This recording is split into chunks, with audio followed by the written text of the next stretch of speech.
Hello and welcome back, and today I'm going to do a Q&A video as I have not done one in almost a year, and I think it's time to jump back in and see what you guys have to say. So let's jump right into this with question 1.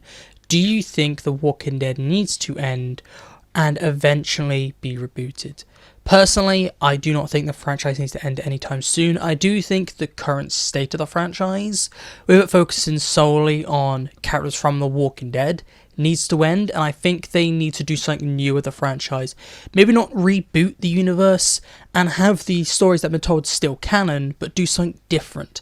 Maybe if you really want, keep the original characters around, but have them be supporting characters to a new, younger cast.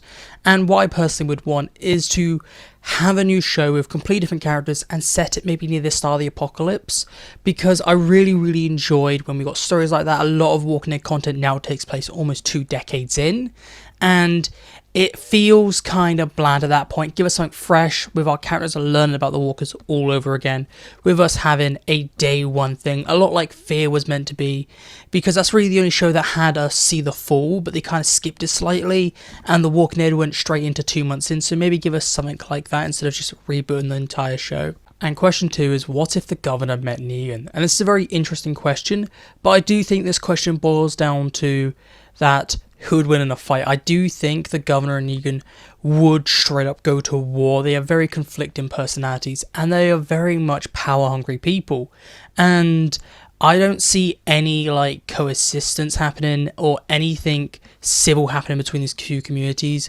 I think they would both just go to war, and seeing how we have Negan and the Saviors, Negan would probably try and vassalize the governor and Woodbury, and the governor would then be basically like Rick did. He would just try and go to war with him, and I do think he will fail because the governor's not very good at making allies like Rick was.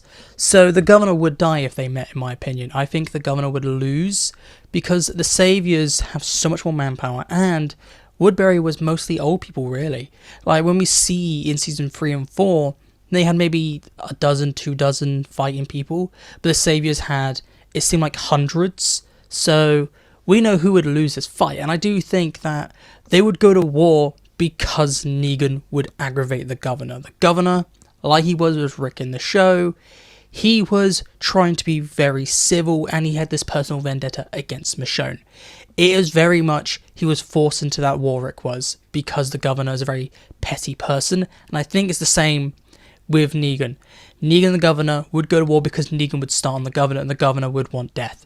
So that's what I think would happen. They would just descend into all-out war, and the governor will lose. Now, question 3 is, did Mason Beale survive the attack at the station in World Beyond Season 2? And yes, he did, I think, and he's still out there. It's very interesting we didn't see him in The Ones Who Live, even though he was set up a lot in World Beyond Season 2. It just really seems like a massive missed opportunity that we never got to see what happened to this character, because he is Major General Beale's son. How would we not get anything about him in The Ones Who Live? And now question number 4, who do you think would win in a fight? Grim Sage Randler from AIOTD or Maze from TWD? And personally, it's easily just Maze in my opinion. And next question, what's your motivation for making videos?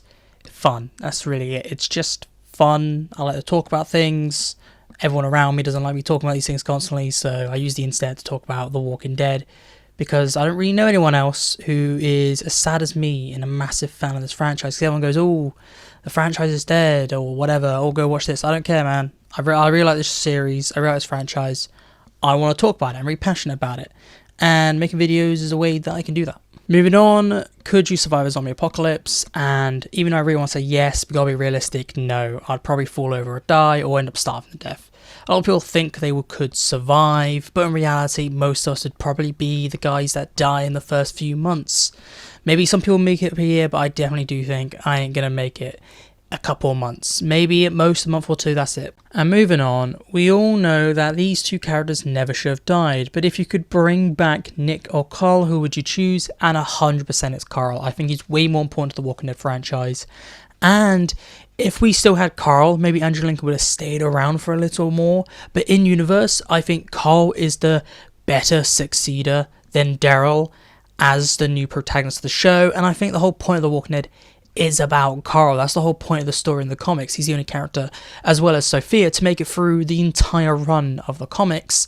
I think that with Rick leaving, Carl should have been the new focus, and I definitely think the story would have been better for it. And the whole reason I'm choosing Carl over Nick is because I do think if Nick stayed around, Andrew and Ian would have ruined him, so I'm happier he died, and Andrew and Ian didn't have 5 seasons of absolutely running Nick's character into the ground. At least we got 3 seasons of good Nick, and not 3 seasons of good Nick and 5 seasons of terrible Nick. So at least we got something, but I think Carl is the more important character by far.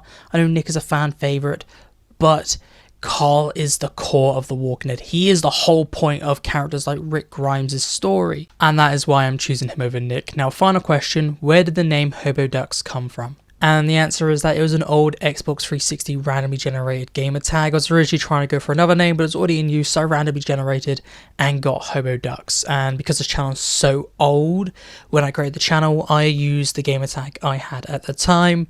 And when the channel died and came back, I decided I'll just keep it. I've kind of gotten used to it at this point, so I'm never going to change it, or probably won't change it for a really long time. But there's no glamorous thing, it's just an old gamer tag that was randomly generated. And that is it for me today, so thank you for your questions, and I will talk to you later. Goodbye.